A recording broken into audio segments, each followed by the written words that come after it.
I'm a screen-happy mom and I have no shame. However, I'm not oblivious to negative effects of excessive screen time either. And for my toddler that clearly gravitates towards technology, I'm always on the lookout for things that can entertain him without having him stare at his screen or tablet. Enter Yoto, a screen-free entertainment system for kids that promises to make them happy and engaged without overstimulating. And we've had her for a few months now, and here is my honest review.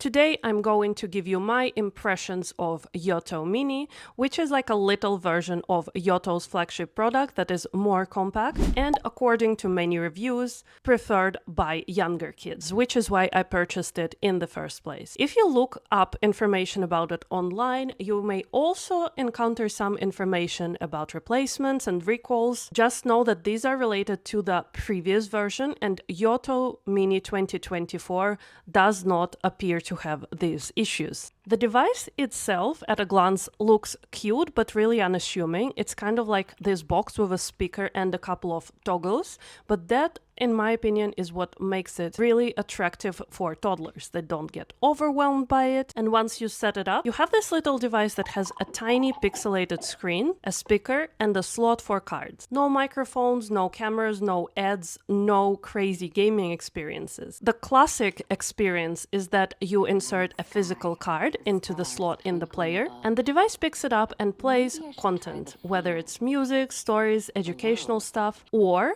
where the device really shines, content that you put on blank cards yourselves. That's right, you can read a story out loud, you can link it to podcasts, you can make your own curated compilations of the stuff you own, even design those little pixelated icons and further customize your creations, which really sets Yoto apart and makes it more attractive to more families than competitors such as Tony's box. The display shows charming icons to match the cards, which is a really nice touch, especially for younger kids who can't read yet. And you can buckle up for 14 hours of battery life, which in my opinion is great. And when it gets a bit hungry, you just plug it in and it charges quite quickly. Other content options that will greet you right out of the box will be the Yoto Radio, which has different programs for day and night. At night, it's basically chill music, and during the day, it's this really cool mix of nursery rhyme remixes and some really amazing nostalgic songs. We love it, the kids love it, it's a win-win. The ecosystem, to sum it up, is basically your device, the cards, and the app. Something else that I want to mention is the membership that Yoto offers, which gives you free reign over their Yoto original content, which is lots of amazing titles, and some of my toddlers' favorites are from here.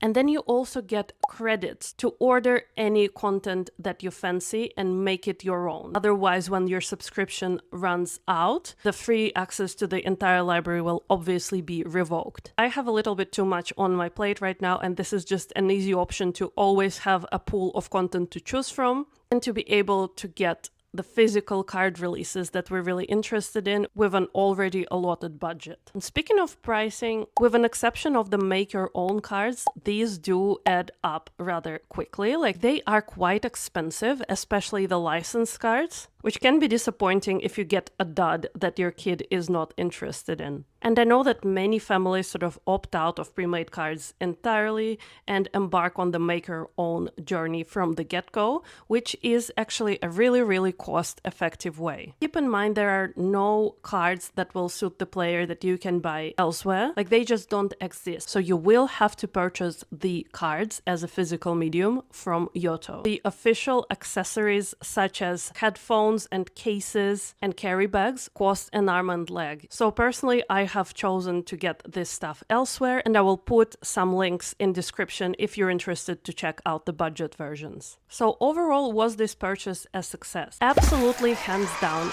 yes. Yoto was a huge success in our household. The Yoto Daily podcast is really nice, and it has become a staple for bath time, and the make your own card feature has enabled me to record stories and pop music, which you can't get through the Yoto library. It's sturdy, it's durable, it's honestly has been thrown around a fair bit, and I'm happy to report that as far as build quality and usability and the tactile experience, I have no complaints, and even sound quality for something like this is incredible. As for the cons, as I said, cards do get quite expensive. And another thing pertaining to cards is that because they are so small and lightweight, think basically like credit cards, they can be hard to keep track of, especially if you want to give your toddler more autonomy and let them use the cards without your constant supervision. After doing some research, I have opted for this like keyring system of storing the cards, which did help a little bit.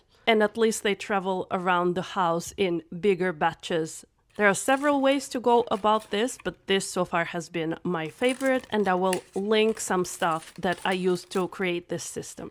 And another thing that we need to talk about is that obviously if the entire brand goes bust, then you will lose access to the ecosystem pretty much entirely, except for the stuff that your machine has downloaded, because everything is stored somewhere on servers. So that is a very real risk, and I'm not sure I would think about it as a lifetime investment, unfortunately.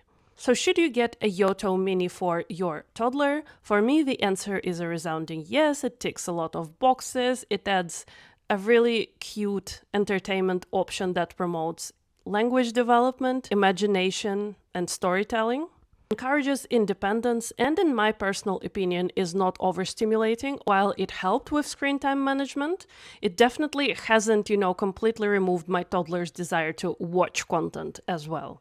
So no, it's not perfect, but yes, in the world of crazy games and YouTube junk, it's a welcome addition. And speaking of YouTube junk, the next video will tell you all about the dangers of letting your children watch YouTube unchecked.